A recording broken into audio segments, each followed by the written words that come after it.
Kelly Alexander Show. Grace from Clean Bandit. Hello, Hey. Grace. Hello. I'm so happy to have you. I can say back on the show, although the last time I had you, it was over the phone. So this time I'm so excited to have you in person. So I wanted to start by asking, I read that your dad actually makes your cello or made your cello. Is this true? He made it, yeah. He actually made it before I was born, I think. And he's made loads since then, Okay. but the one I play is the first one that he made. That must be so special knowing that you're playing something that your dad made for you. Yeah, it's really cool. I have to be very careful with it, though. I guess so. And it was like a predetermined destiny that you're going to play the cello then, I guess. Well, kind of. He didn't make it for me originally, but when I was little, there were loads of cellos in the house everywhere, and he played as well. So I think I just thought that's what people do. That's so awesome. And I understand you play in a band with your dad called Massive Violins. Yeah. How cool is that? Can you tell us a little bit about that? Because I just think that's the coolest. Yeah, it's funny. It's kind of like a comedy band. Like there are 7 cellos, and we all sing, and we kind of take turns singing the lead line, and then we all do backing as well. But we do covers of pop songs. So like I sing Teenage Dirtbag by Wheatus. And also So cool. Stan by Eminem. I do like the Dido bit. Good for you.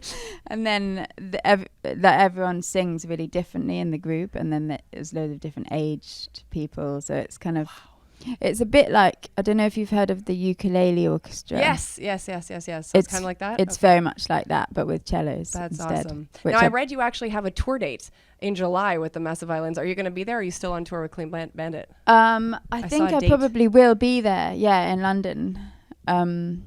Yeah, I hope so. That's so awesome. I just love that. That's so good. It must be so different. It must get your head like a little bit just with clear air for a bit, because you're always doing Clean Bandit, and it must be good to just switch it up, every now and again. Definitely. Yeah. I think it's really important to keep a varied lifestyle. That is for sure. And it's very different. That's awesome. Now, can you talk to us about, because I remember when you guys first came out and I first heard Rather Be, which I know you had songs before that, but obviously that was the big one that everyone knew about. I just thought it was like ingenious to have classical music mixed with like electronic dance beats. Did you guys know or have like a feeling in your gut that this was going to be such a huge thing? Because there's no one else out there doing what you guys are doing, like precisely, I kind of feel like I didn't know, but I did kind of believe when we did the first, when we first kind of mixed my string quartet with Jack's kind of electronic ideas. Which it was about 10 years ago, and we performed it live. We kind of invited all our friends to a club and performed it, and it was like this electric atmosphere. And from that moment on, I kind of believed this could have like a mass appeal. Wow. And it's kind of Jack's, like, just the way he does it, because on paper it sounds like a bad idea, I think. But he just he would record my string quartet and take snippets of the classical music, like unexpected bits, and like mix them with beats and bass lines, and it just really worked. Were you a fan of dance before, or were you just mostly classical or pop stuff? I was a fan of dance, but mainly like pop and R&B and like UK garage. But I went to a lot of like dance. When I was a teenager, I was like clubbing a lot. Good for you. Whereas Jack and Luke were not really into dance music at all, or pop music. They were in like rock and funk bands growing up. So it was kind of me and Neil, the violinist, who like brought the kind of dance side. But they like agreed to experiment with electronic stuff when Radiohead started doing that, because it became cool. It is cool. It's still cool. It's very cool. It's going to keep being cool. You've worked with so many cool artists as well, like Jess Glynn, who I love. And I remember when I interviewed her, I was so happy to meet her, because she fits in so well with what you guys do. Do you think you'll do something with her again?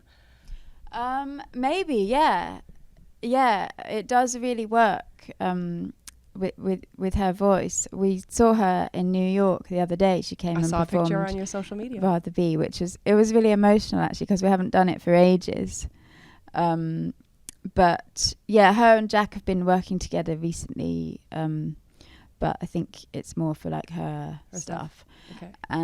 But yeah, maybe, hopefully, it's always nice to like work with the same singers kind of more than once. Right, for sure. And do you think, like, who out there right now in Top 40 land would you love to collaborate with? Like the Rihanna of the world? Yeah. Yeah. Okay. Rihanna, if you're listening. Yeah, Rihanna definitely. I would be like the ultimate. She's like the number one for me. Also, Miley Cyrus. Oh, that would be so cool. Yeah. That would be super interesting. I love her. And Bruno Mars. Yes. I like that. Yeah. That's also, look at me. I'm like a big loser fan. I'm like, keep doing that. Okay. I wanted to ask you this with regards to you guys. After this tour is done, and then, of course, you've got your massive violin performances to do.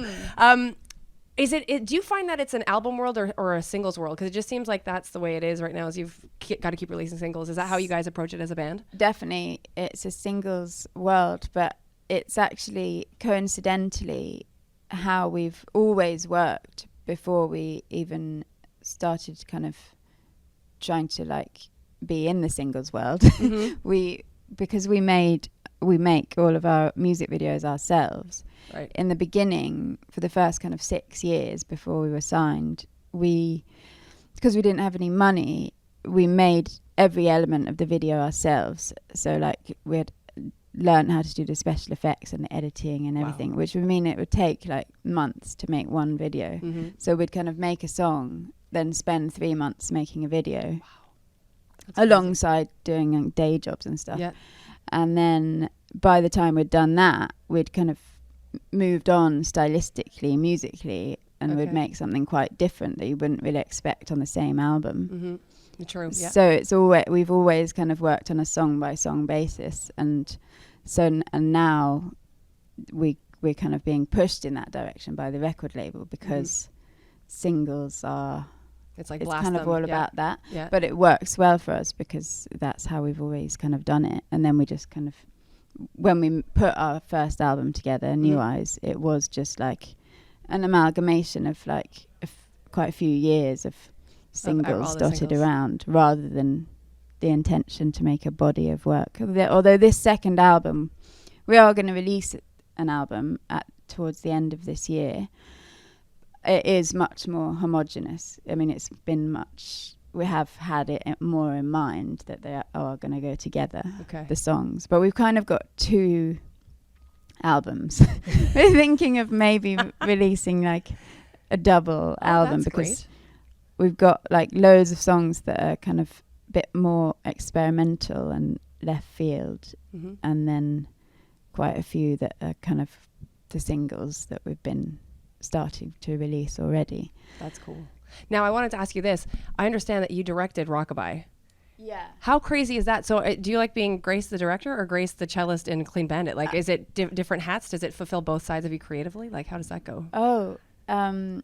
Well, Jack helped me direct it as well. And we've just always kind of making music videos was how we kind of launched this project, and it's kind of what we got really obsessed with since making our first one, Mozart's House, because before that we had like a MySpace page for years and we had like 10 followers, and then we made this music video and it went kind of quite viral on YouTube, and suddenly BBC Radio started playing the music and we kind of realized the power of doing that. And also it's just so much fun because it's just so kind of free creatively, and we tend to like go to some kind of cool location where we want to go for fun and then base the idea around that. That's cool. But Rockabye actually was much more based around the lyrics than normal. Okay. And the pole dancer in that I had met when I was living in Italy, and she's an Italian kind of champion pole dancer, but she agreed to play this mother character in Rockabye, and she was absolutely amazing, but she didn't speak any English, and she'd never done any acting before, So I had to direct her in Italian. Which is a good thing she's fluent, by the way, in Italian and Well, Russian. not really fluent, but it got better during the video. I'm sure. That is fantastic. Now, before I let you go, because I know they're going to be pounding on the door soon to let you go, I wanted to do this thing called Getting to Know Grace from Clean Bandit. Okay. So here we go. Can you cook? No. Okay, that's fine. Are you left-handed or right-handed? Right. Okay. Do you have a hidden talent, like can you juggle or solve a Rubik's Cube or something? Oh, I can do a kind of circusy thing, which is called poi, Okay. where you have like balls on the end of strings, and you Really? and then you set them on fire. So A that third talent for you. yeah, I need to do that in a Incorporate music that into video. the act. Yeah. That would be awesome. Oh my God. If you were caught in the rain, who would you share your umbrella with? Justin Timberlake, Ed Sheeran, or Adele? Oh, probably any of them if they were there, but Ed Sheeran Okay, I love it. would There be we go, the Ed. favorite. Who's the coolest person in your phone contacts apart from your parents and your family and friends? Coolest. Like who do you think is like is Ed in your? No, he's pretty cool. Elton John. He's That's cool. pretty tight. Look at that. Make sure you send him a text to tell him that he feels better because I know he's feeling under the weather these days. And finally, I understand obviously that we talked about that you speak Italian and Russian. So I want to say this phrase, and if you could tell me what it means in English. Okay. So this is me doing bad Italian. You ready? Here we go. Okay. Bad Italian. Tutti dovrebbero imparare a suonar il violoncello e magnifico. Did any of that make sense to you? Yeah. So everyone should learn to play the cello. That's right. And then I'm not sure It's about magnificent. Yeah. There we go. Grace, thank you so much. It's so awesome to have you on the show. Thank you so much. Thank you. Grace from Clean Bandit on the Kelly Alexander Show. Hey, it's Kelly, and I just want to take a moment to thank you so much for all of the support that you continue to show the Kelly Alexander Show and our latest program, Just Dance, that I co-host with award-winning choreographer Tina Landon. We've been having so much fun on Just Dance, and we'd love for you to be a part of it. We've done interviews with Brian and Scott Nicholson, who work with Ariana Grande, RJ and Nick, who work with Pink and Katy Perry, Luther Brown, who works with our girl Janet Jackson, and the list goes on. And we also have many surprises coming for you in this coming year. So please sign up and join us to have lots of fun. hy.page/Kelly Alexander Show, our YouTube channel as well, youtube.com/Kelly Alexander Show, and our newsletter, which is kellyalexandershow.com/subscribe.